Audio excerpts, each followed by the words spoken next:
Right. I'll come back to it, but I'd like you to think about a moment to a time when you had a realization, okay? You had a knowing in your body before you couldn't even articulate what that was, right? So I want you to think about to a moment, recall a time when your body, I don't know how, but your body instinctively knew what it was or how it's going to go or whatever that energy was before you can even comprehend with your mind to say what that is, okay? Okay, with that, I'm going to ask you a different question. Have you guys heard about the 13-year-old Australian boy who swam 4 hours? Okay, good. Um, so last week I talked about the monks walking for peace with the dog Aloka. Today, I want to bring back a news coverage that happened this week, and it was that a 13-year-old boy, Avery, how old are you? There you go. So imagine a 13-year-old boy with his mom, brother, and sister, younger siblings, go out for kayaking, and the kayak, like it flips over or whatever, and then it just kind of drifts to farther than they expected. And the 13-year-old boy is tasked to go to the land to call for help. Now, he swam 4 hours is what we heard. And then he had to take his life vest off because it kept pulling him back. And not only that, he got to the land, and then I think he had to run like a whole mile again to find the people to actually get help. There were a ton of interviews, right? Like, this is pretty amazing. I mean, I don't know if I could have done that. And the interviewers kept asking, what were you thinking? Like, what was going through your mind? And do you remember what he was saying? He kept saying, not today, not today. And then he thought about happy thoughts. He thought about his friends. He thought about how today's not going to be the day where he's going to give up. But I want to tell you, that was the very notable part, but there was actually an earlier section, an interview, where he said, I woke up that morning feeling something bad was going to happen. Okay? Do you remember that part? He said, I woke up and I just had a feeling like something was off, something was wrong. He said that a few times in the interview, but that got kind of cut off, and it was all about, not today, not today. But here's the thing. That boy, who knows, okay? We don't know if he was doing self-prophesying, made it true, but he had a really sense, that was very notable for him, right? He mentioned it. But if you were in the mom's position, right? You're about to go out, kayak, you had this all planned out, it's a great adventure, and your son tells you, Mom, I don't have a good feeling about this today. Not today. I know what I would have done. Oh, honey. Oh, it's going to be so fun. But who knows? Had the mom, and if it was a regular thing that they practice, right, to be able to discern, what this boy knows is something, and to honor it, then they might not have. We might not have ever known, right? And this is kind of what I'm talking about. We downplay multiple times, constantly underestimate our kids, underestimate the things that they notice, things that they listen to. In fact, the quietest person in the family, like when you have parties, who is it? They probably know a lot of things that we probably miss, right? And similarly, another example is when somebody whose English isn't first language will stumble to look for words that are used normally, and not because we want to, but we suddenly kind of dumb it down and talk in that level, right? And then in practice, sometimes we even treat people with that kind of English level as less than. We're not trying to, but it just does. And Think about the wisdom or the full capacities individuals with disabilities have. People who are deaf, people who are blind. We assume what their full capacities are, and we kind of downplay, don't we? And the idea, the pattern that I want for us to see is that there's a dominant way of doing things, and when there's a difference, we see that not as a variety, but we see that as a deficiency. We see that as something abnormal, like that doesn't count. And the reason why I say this is because during Paul's time too as well, there was a hierarchy of thinking that was very normalized. Spirit was, above all, the most important. After that was the body, right? So forget about emotions, forget about different kinds of knowing, but the mind was the most highly prized, and thanks to that kind of thinking, we have gender hierarchy. We have societal hierarchy. We see it in our governments, in our churches, and institutions. It's all around. Okay. But Paul is saying there's a different kind of wisdom that is trying to surface. And what is this wisdom? This isn't the kind of wisdom that you find in status, with privilege, but these are the wisdom that comes from people being pushed to the margins, people who have experienced the exclusion, people who have learned to practice way of surviving. And I also think if Jesus really thought the mind was the most important, Jesus never had to go and physically touch and heal. If Jesus' notion about ministry is all about the thinking and knowing those things, then Jesus would have never wept. Jesus would have never pulled himself away to get rest. But those are all part of the wisdom. The grief, the intuition, the joy, they're all part of the wisdom that Paul is talking about. Immigrants. When we find immigrants and they enter a space, they read the room like no one else. And they can tell you exactly where the safe people are, right? Or black families, how they teach their children how to navigate this world. There are different conversations happening at the table. Or what about communities that have been forced to learn how to survive through scarcity? You give a meal, a hearty meal to someone who is houseless. And that meal, this person will take and break it up and give it to 3 or 4 of their friends, right? Because we know what it's like. So, Kurt and Shannon, we also have conversations after our talk. Sorry, I didn't mention this. So we'll go into our small groups, and we don't have to always share, but here is one thing that I like for us to think about. Paul's challenge to the thinkers back then aren't too different from where we are today. And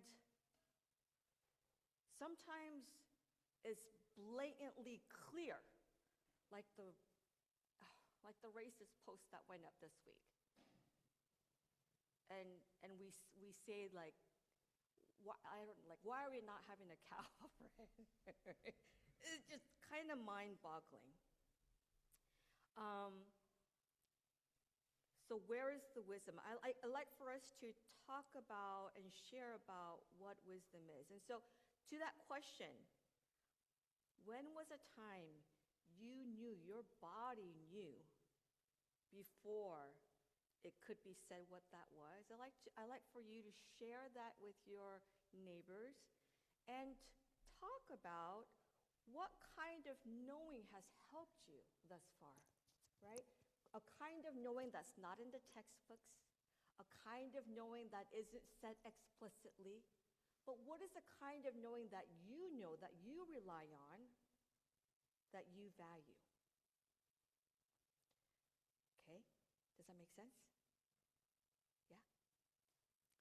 All right, so we'll turn to our neighbors at this time. I'll give about 7 minutes. If you like to just rest and reflect, that is fine too, but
give us about a minute or so to come back. And I wonder if we can draw on the wisdom that we all mentioned.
I see. Okay.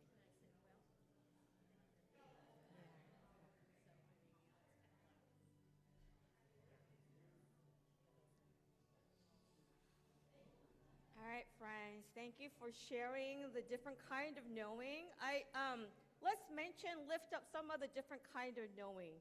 Like, for example, I think it's important to note that knowing, knowing and understanding wisdom is important, but it doesn't always come from suffering and oppression. There is wisdom in the flourishing and thriving as well, right? And so, what kind of wisdom was mentioned that you like to mention, if you feel?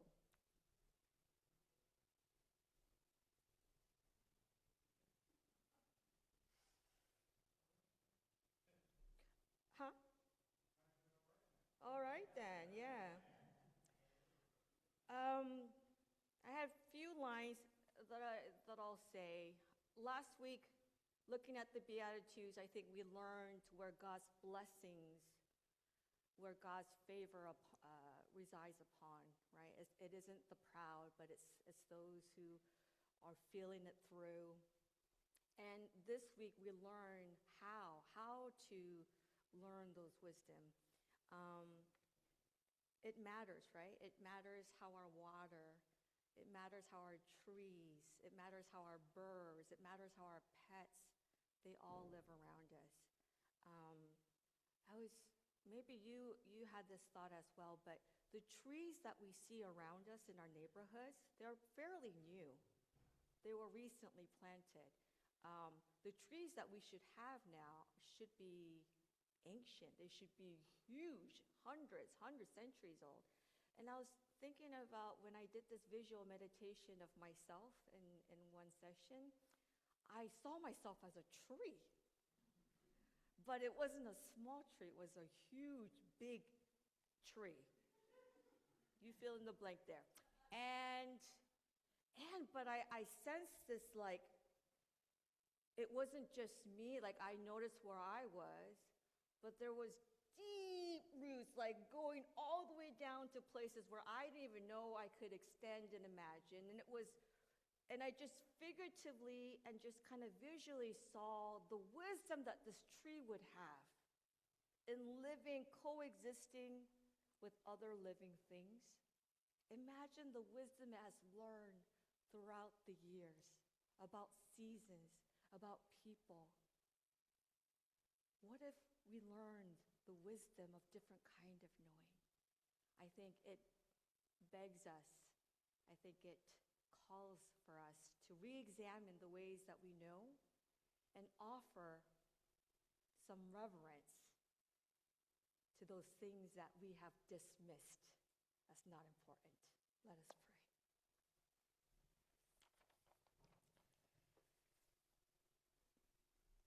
God,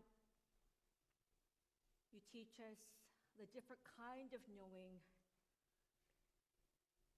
that we could really benefit from knowing these days. The wisdom that is learned through communities learning how to share. communities being medicine for one another, and filling up spaces where we have lacked as a collective. God, I ask you that you help us to attune to the different ways of knowing and to trust that your Spirit is working through even in the places we likely would assume it. And in those ways, may your whispers of wisdom come through us.